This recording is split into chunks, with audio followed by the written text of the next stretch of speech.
What's going on, everybody? David here, back with another video. So we're going to do a stimulus package, stimulus check update. We're going to take a look and a listen to Brian Deese. Now, he will be the incoming economic advisor. And this is interesting because no more Larry Kudlow. No more Larry Kudlow. He brought a lot of, I guess you could say, entertainment in his delivery. We won't be hearing from him, at least from the White House. He's not going to be speaking as an economic advisor from the White House anymore. So now we have Brian Deese, and he's going to talk a little bit about this whole filibuster thing. And we talked a little bit about this already, the budget reconciliation. He's going to talk about that. So we're going to play a clip of that. I will also be posting another video, probably around 9 p.m. Pacific Standard Time. So tune in for that one as well. And I want to show the Chief of Staff. So we're going to show some clips from the Chief of Staff, and that's Ron Klain. If you guys don't know, he's the incoming Chief of Staff. I should say that. Ron Klain. And he's going to be talking a little bit about this whole stimulus package as well. But first off, you guys can do me a favor. Please hit the like button. It does help with the YouTube algorithm. Also, please subscribe to the channel. Hit that little bell notification. That way you'll get notified anytime we put out a video. Okay, so let me set this up for you. Now, we know that this in the Senate, the target is to get these 60 votes. If you can get the 60 votes, then you avoid a debate. You avoid this filibuster that people are talking about. And if you can avoid a filibuster, that means that you can get the bill passed. But if you can't get the 60 votes, then you're in a situation where unless you do a budget reconciliation, which a budget reconciliation, you only need 51 votes. So you'd have 50 Democrats voting for it, and then you would have Kamala Harris coming in as the tiebreaker, and then you could move forward with the budget reconciliation. So you don't need the 60 votes. So that's the only option that you can do at that point. If you can't get the 60 votes and you don't do the budget reconciliation, well, then you will have senators from the other side. So Republican senators will come up and they will filibuster and they will waste time. They will read the phone book on the Senate floor until the Democrats realize, you know what, we need to do something else. This is not working. And so Chris Wallace on Fox News Sunday, he's talking with Brian Deese, and he's trying to figure out, are you guys going to go with the budget reconciliation? Are you going to end the filibuster? And so let's go ahead and take a look at this video here.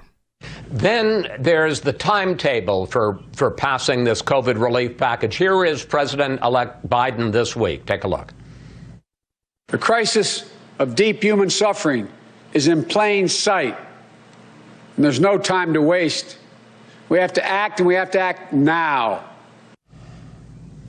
Plan A is to get this package through the Senate with 60 votes to beat a filibuster. But you had Republican senators under President Trump who were refusing to go over $1 trillion. They ended up passing $900 billion. Do you really expect 10 Republican senators to sign on to another $2 trillion? Well, I do want to start with reinforcing the urgency point that you raised. You looked just over the weekend, an independent firm, Moody's, showed that if we act immediately, this plan, and put it in place, the economy could create 7.5 million jobs this year. That's the kind of robust recovery that we need. And if you look at the components of the plan, you mentioned the $1,400 checks. We've seen broad bipartisan support from that, including Republican senators. You look at other elements of the plan, like an expanded child tax credit, something that Republican senators have supported in the past.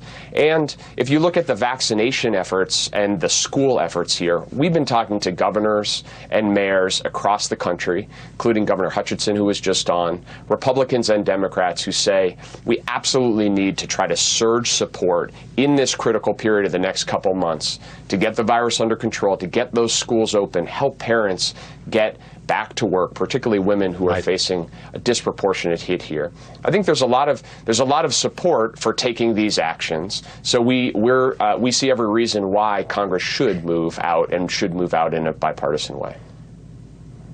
Yeah, of course, as you know as well as I do, should doesn't always mean it happens.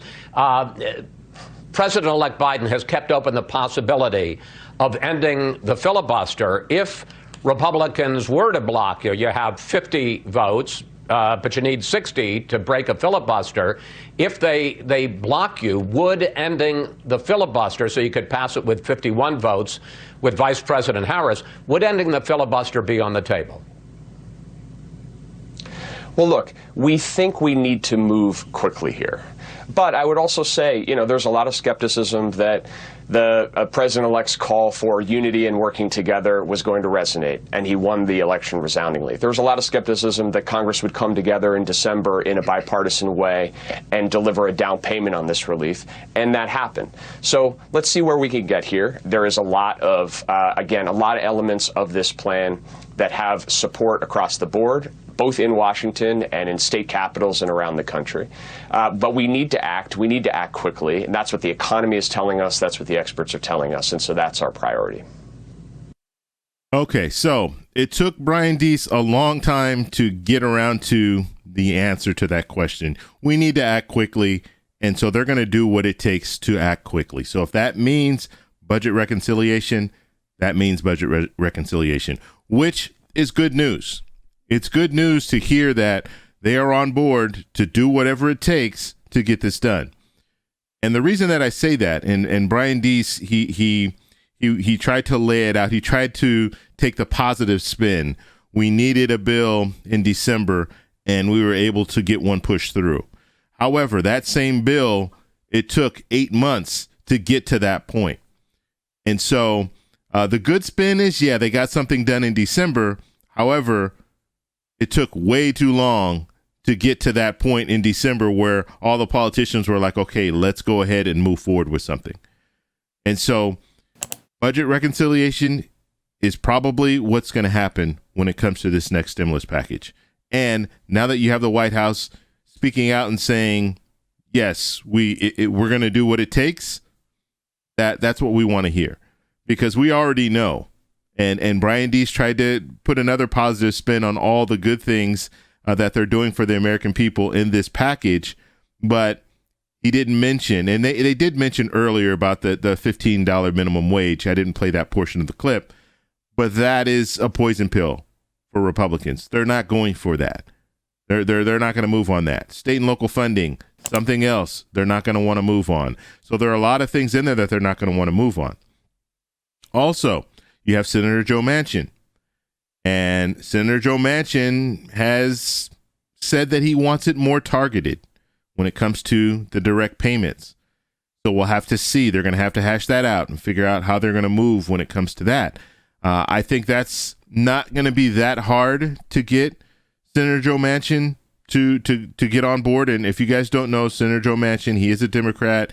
He's more of a centrist, and he, at this point, he could be the deciding vote because you have 50 Democrats. Now, if he does not want to go with this stimulus package, then guess what?